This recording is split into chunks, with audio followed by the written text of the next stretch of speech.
to the WIN-NextGen podcast. I'm Elisa Basnight, and I am so glad you joined us today. At WIN-NextGen, we are committed to creating pathways for career success, supporting our next generations and pipelines of workforce-ready young adults for employers. We believe that every young person has the potential to lead, whether that's in the classroom, the workforce, or a competition. And we're committed to equipping our young people ages 13 to 24 with tools, experiences, and confidence that they need to succeed in the worlds of STEM, supply chain, and the skilled trades, what we call the 3S workforce. So as part of that mission, we are super proud to have a partner focus on student athletes.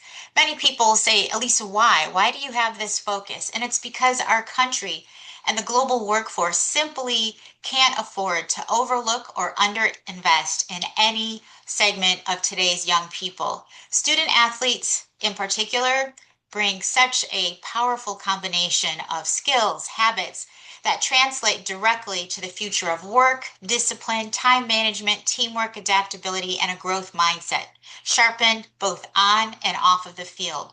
So that's why I'm really excited to welcome today's guest, Dr. Keith Adams, a nationally recognized educator, coach, researcher, and nonprofit leader who has spent decades supporting student athletes in achieving holistic success. He's going to bring powerful insights with us today around challenges, opportunities facing students who are expected to excel in both academics and athletics, often without being shown how to balance the two.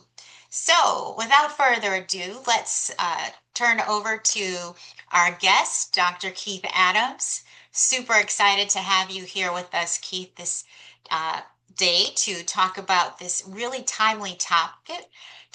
And I'd like to just set the stage for our audience and our viewers here to ask you, really, when you think about your work, how it bridges academics, athletics in such a unique and thoughtful way, can you start by sharing a bit about your own journey and what led you to focus so deeply on the intersection of athletic and academic development? Well, greetings and salutations, and thank you for having me. It's really a simple story. I was an underperforming student athlete in second semester of my senior year, where my high school teammates and classmates were getting acceptance letters to colleges and universities across the country. I had no direction, and my high school coach, the late great Hank Galata, took an interest in me long after my jump shots stopped falling, and he and several members of the school staff really worked with me to help me have options. They took the time and the energy and the effort to just help. Now, again, you can't underperform for 4 years of high school and think you're going to turn it around just like that, but they helped me get a plan. So fast forward, when I'm a teacher and a coach, it's a big point of emphasis of mine to give knowledge and information for my student athletes. And then I transitioned to college, and here's where the issue was. I'm recruiting you based on your athletic ability, but when it's time to look at your transcript's not very good. And it was one of the first times I saw that Hank was special because he cared long after we stopped playing. And not every coach that we dealt with did that for their student athletes. So I'm sitting with a group of former players having dinner, and I'm sharing story after story. And one of the stories was coach didn't like Charles Barkley's commercial in the early 90s. I said, I'm not a role model. I want you to take responsibility. And I thought it was funny, but the players who are not former players anymore, they're lawyers, they're business people, said, Coach, we can do this. We can help you develop a 501c3, and we can help. And that's how the CKA SAVE Project started in 2009. A group of former players, managers, staff members, teammates believed in something that Hank had said to me as a student athlete who did it. And now we get to help not just locally, but we get to help nationally. I love that. And as you know, a big believer in mentorship. And when people can see it, they can believe it. And when they believe it, they can become it. And you just walk through that so timely in that illustration of your own journey. So I know one of the key points in your work is that student athletes are often forced into that false choice. It's either one or the other. Either you can succeed on the field or in the classroom. Why do you think that tension still exists, and how can we begin to challenge that mindset? Well, quite frankly, schools across the country are just quite dated in their approach. They're very Yeah. reactionary and they're not very visionary for a lot of reasons. And because they're reactionary, because even the school system and calendar itself is based on farming from the 1600s, it's hard to be innovative. So, one of the things that schools can do is have better conversations with their individual students. I'm often referred to that every data point is a person. And if we can take the time to learn more about the individual, we can assist them by providing them structures, which are just boundaries, discipline, which is accountability measures. How are we going to measure and monitor progress, and support, which is high levels of help? And it's one of the principles we use at the CKA SAVE Project, and we call that our SDS model: structure, discipline, and support. And you don't have to make wholesale changes. A lot of these things can be fixed kind of with a Phillips screwdriver because you got a loose table as opposed to wholesale changes. Hey, well, something you said there, I really appreciate that. And some of the challenges I hear that our educators and coaches, administrators have is and resources. There just aren't enough of them to necessarily provide that individual attention that in your response you make note of. So how is that able to be equipped? I mean, one, I can see like your organization being able to be a supplemental resource, but there's only you. I mean, there's not everyone has a CKA project to support. So how does that resource piece come in? Well, the biggest resource that people miss out on is time. To use an Okay. athletic reference, which often happens, you have five timeouts in basketball, but you also have times within the game that you can get instruction in. So, Mm-hmm. taking a regular school day, most schools have some semblance of something called homeroom. Most Mm-hmm. schools have lunch where you may have 30 to 35 minutes, but kids aren't eating 30 to 35 minutes. So there's an opportunity there. You Mm-hmm. can intentionally develop programming to assist.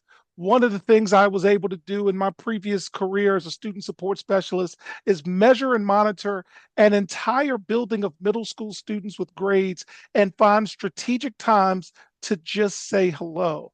As you're walking in the building, that's an opportunity. As you're walking in the hall, hey, can you stop by my room? So if you are creative with your scheduling, creative with your staffing, just creative overall, athletics has taught us to figure it out, but education will often tell you we just can't because. So again, it's not about getting it wrong, it's about getting it right. And how can we get it right? Okay, okay. So all those listeners, there is a way to find that balance, is what we keep coming back to. There is a way to make that time. So curious, you have a very strong educational background. I know you've very are well steeped in the research here. So in your research and in your field work, how do you think academics and athletic motivation influence each other? And yeah, so I'm curious in Yeah. what you think about that. Well, first, let's define motivation through the lens of the CK Save Project. Okay. Motivation is simply a desire to act. And Mm-hmm. our research focused on Division One student athlete motivation and the relationship between academic motivation and athletic motivation from the perspective of intrinsic motivation, which is doing something because you just have a desire to want to do it. Extrinsic, you're doing it because of some outside factor, either positive or negative. That could be money, that could be I don't want to get yelled at, that can be all kinds of things. And a Right. motivation, which is the Scooby Doo right on row. We just do it because we do it. And what we found was that there is a statistically significant relationship between academic and athletic intrinsic motivation. What does that mean to just everyone else? It means if you know the why behind the what you do, you will sustain your momentum for a longer period of time than if you're just doing it for money, prestige. That doesn't Exactly. sustain. And Right. we found that as a quantitative study, which means we use the math, folks, math is money, and we found no relationship statistically with extrinsic and A motivation. But what do school systems and colleges and universities focus on? Extrinsic motivation. So you have a lot of folks now that simply are exhausting eligibility and not graduating, and we want to change that. Okay, so in terms of that desire to change that, what would you should educators and coaches be watching for when it comes to what drives or drains student athlete performance? I mean, are there indicators that they maybe could, be focused on? Yeah, one of the indicators we look at, and we look at three. There's usually three Okay. conversations we have with student athletes or any student. Academics, whatever your goals are. My wife's a track coach, and we often just say in track, run your own race. Mhm. Two is attendance. Are you there? And if you are we getting the most out of you when you're there? And if you're not, why aren't you there? And then behavior. You're gonna have some issues, but can we have are we having a lot of issues or are we having a minimum number of issues? And then what type of issues are we having? Are they relationship generated? Are they based off of irritation because you're not asleep or you're hungry? So it still goes back to the questions. We have to do a better job of asking our clients questions. And I look at students as a client based business, meaning Okay. you've got 1,500 kids, you got 3,000 kids, you got 12 on your team or whatever. You have Right. to KYP. That's simply knowing your personnel, and you have to care. Hank understood who I was because he took the time to talk to me on a regular basis beyond athletics. And that's the model we try to use at CKA. When you use our services, we try to get to know as much as we can about you so we can best serve you. And that's servant leadership. Okay. Okay. My brain's whirling with my employer hat on as I'm listening to this and seeing quite a few parallels, which is why we wanted to have you join our session this evening. But I want to just quickly just look at follow up on something you're saying about the tools, right? And as we think about real world strategies here. So in your sessions, I know you offer these practical academic intervention strategies. You shared some of them with us and our audience tonight. Could you walk us through one or two that schools, coaches, or support teams could implement immediately without requiring major overhauls? Some like tips from Dr. Adams. Yes. So the first thing, uh, create a student inventory that just asks a lot of questions because Okay. I I am an older person. I don't know what 12 is. I don't know what 13 is. I don't know what 15 is. I don't know what 17 is. So I'm going to ask a lot of questions so I can learn what these things are. The Okay. second thing is I'm a big believer of utilizing a variety of assessments to find out people's skills. When you work with students, to my knowledge, there's only four things you can do when you leave us, meaning when you graduate. You can go to college 2 years or 4 years, and there's things we can do for that. You could start a career, and there's things we can do for that. You Right. can work for your Uncle Samuel, and there's ways we can get you knowledge about the Army, the Navy, the Air Force, Marines, the Coast Guard, all of that. Or you can have a meaningful, purposeful gap year, and there's things we can do for that. So, first thing, some type of student inventory to just get the conversation started. Second thing, assess them on a variety of different skills. And then the last thing, help them monitor their academic progress. If you're able to monitor your academic progress, then Right. whether you go to college 2 year or 4 year, whether you start a job, you're going to be in somebody's classroom. Most careers, you don't have the college debt, but you're going to be in some type of instructional situation for like 1,000 hours to learn whatever that is. So those skills are Right. transferable as well. And same thing if you go to the military or you work at McDonald's, you're going to learn about Ray Kroc. You're going to learn how to do whatever it is you're doing. So education doesn't stop. The location may change, but you're still teaching, you're still learning. And if you teach students how to access information, The smartest people I have in academic and athletics all have the same thing in common. They let smart people help them. And we have to teach our young people to allow smart people to help. So that's why we say at CKA, when your future's on the line, experience matters. And let our experience help. Yes, I love that. And what I love and appreciate about you joining us this evening is being able to provide them with those tools, right? Like you said, you've taken that inventory, you're doing those assessments, and then they need the tools.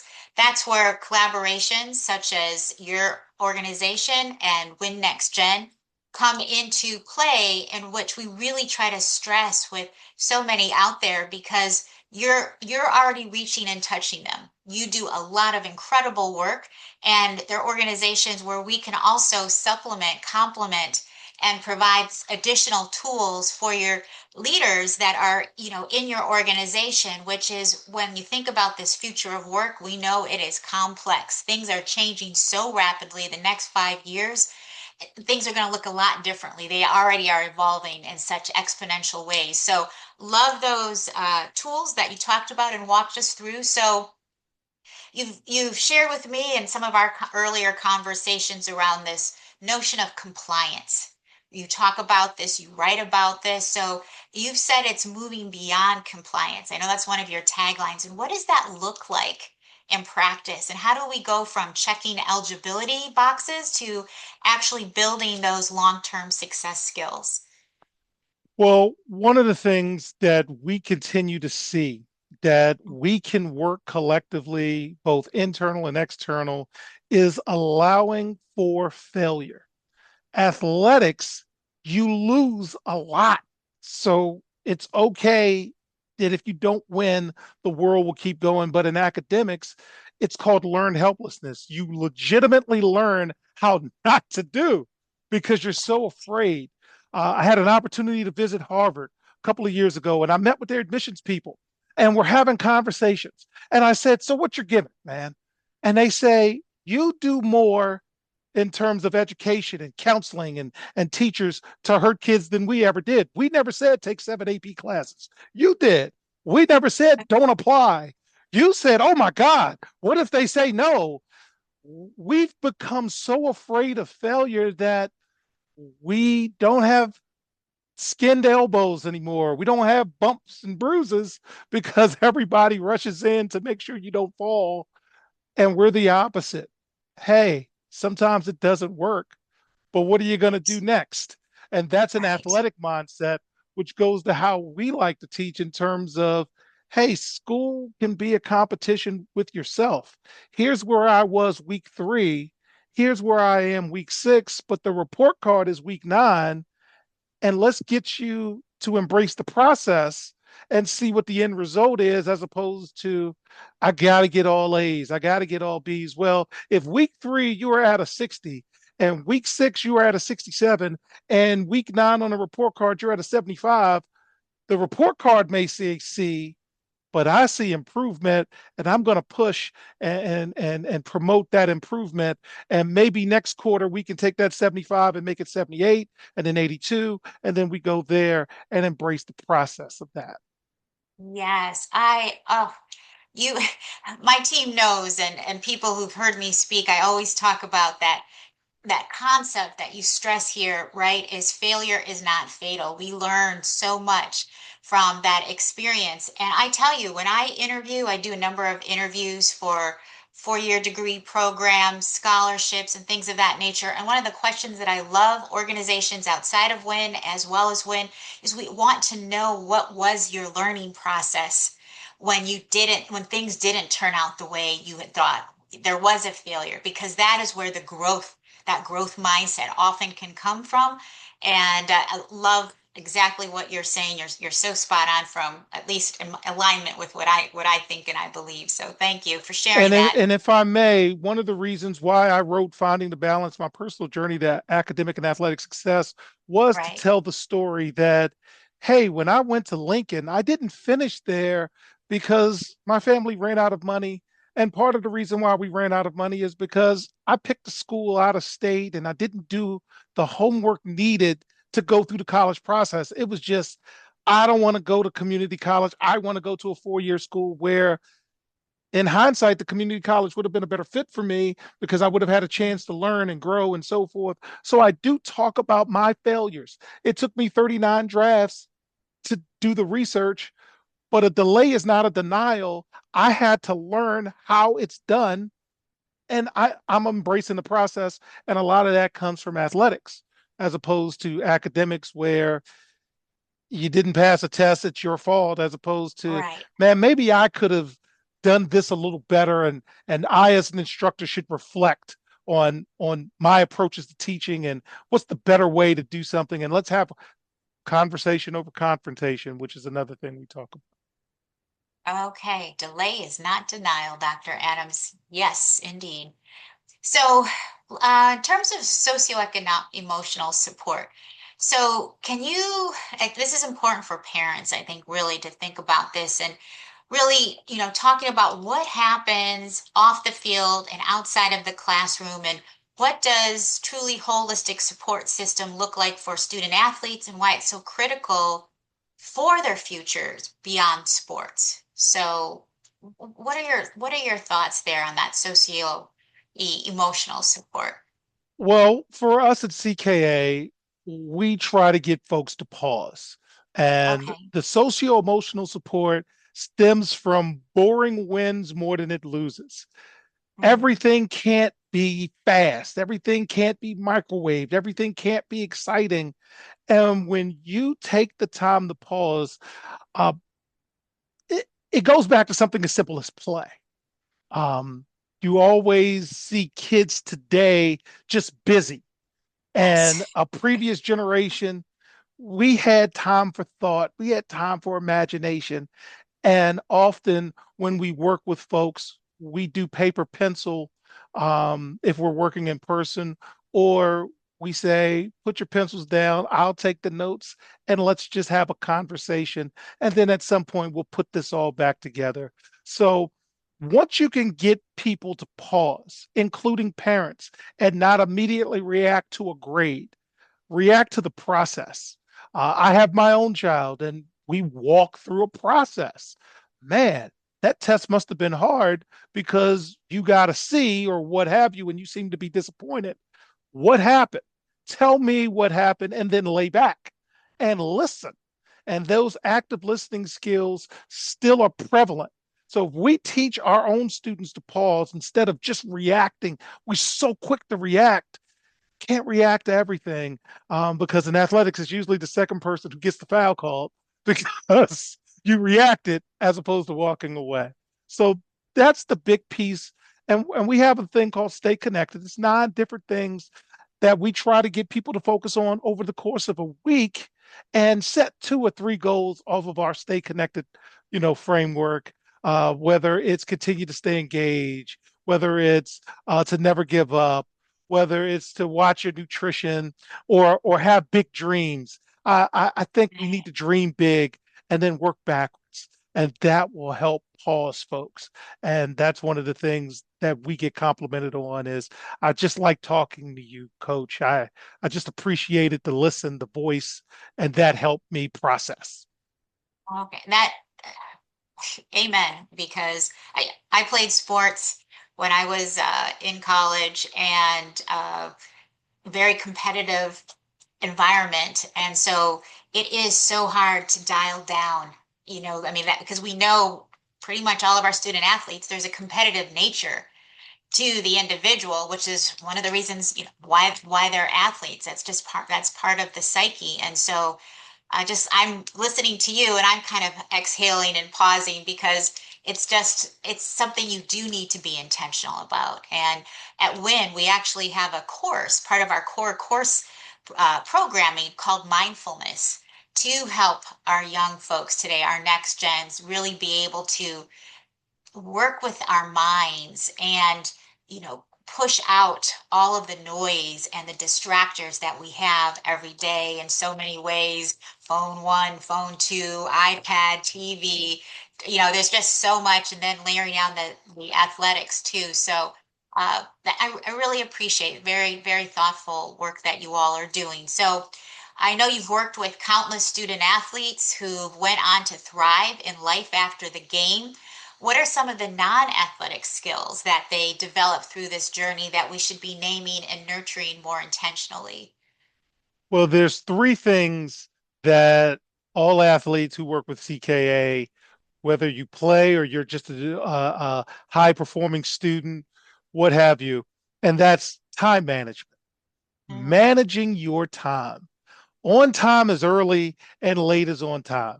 People value time when you're in the workforce. And unfortunately, students aren't learning the benefits of just respecting somebody's time. So it's very important that you model that. Two mhm. is organizational skills. My goodness.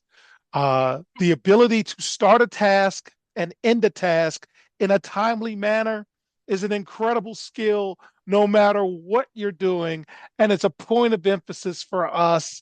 So as we work with our innovative virtual internship program, where we're working with student athletes across the country who may not have the time to do a traditional internship, that's one of the skills we're teaching. Hey, you've got this project. You have this amount of time to do it. You have the structures, you have the discipline, you have the support to do it. So let's make sure we meet our deadlines. So time management, organizational skills, and the ability to self advocate.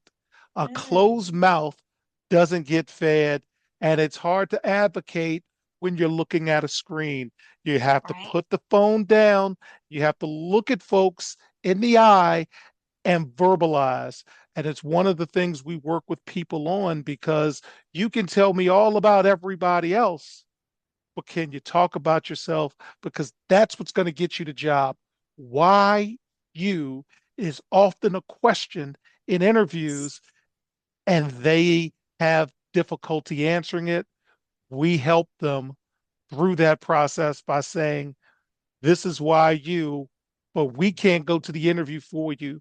You have to be able to humbly say, hey, I'm a good person. I'm a big deal. Here are my skills. Pop, pop, pop. Here's why working with me is going to benefit your organization. And that's what we find outside of athletics. Time management, organizational skills, and the ability to self advocate are the transitional and transferable skills needed to assist long after your playing days are over. Excellent, excellent. So, all right, I'm sitting here taking notes because our viewers know I don't know what you're going to say beforehand. So I'm like, oh, I'm going to watch the show afterwards. But these are some really good nuggets here. So, all right, Dr. Adams, I think that I've just got to ask you this question here. So, if there's one thing you wish every educator, parent, coach knew about supporting their student athletes, it could be a mindset shift, a resource, or a question they should be asking. What would it be? Never lose your Scooby Doo. What does that mean? Yes. Never lose your ability to ask questions. Every episode of Scooby Doo is solving a mystery using the clues they have. Well, student athletes, adults, mentors, everyone is trying to get through this thing called life with the clues they have. Never lose the inquisitiveness to ask questions. Be a critical thinker always. So again, I don't have all of the answers, but I'm going to ask a lot of great questions. And through your answers, I'm going to be able, and the people who work with me are going to be able to assist. So never lose your Scooby Doo, never lose the mystery of life, trying to figure out how things work, how things act, how things do. That's the thing that it's the hardest thing to get through to folks is it's okay to ask questions. Wow, you heard it, everyone. Never lose your Scooby Doo. Words from Dr. Keith Adams. Thank you, Dr. Adams, again for joining us and for just the amazing and thoughtful work that you are doing to uplift, equip our student athletes nationwide. For our listeners, as always, if you found this conversational helpful, be sure to explore our other resource that we have for student athletes, young people, parents, and others on our website at www.WIN-NextGen.org. And don't forget, this podcast episode will be available for replay on YouTube and coming soon to Spotify, Apple Podcasts, and other major streaming platforms. You can listen, share, and keep the conversation going. So until next time, I'm Elisa Basnight. Thanks again for being a part of the WIN-NextGen community. And Dr. Adams, we'll look for you and your players out there in the field and competing around the world. Have a good day.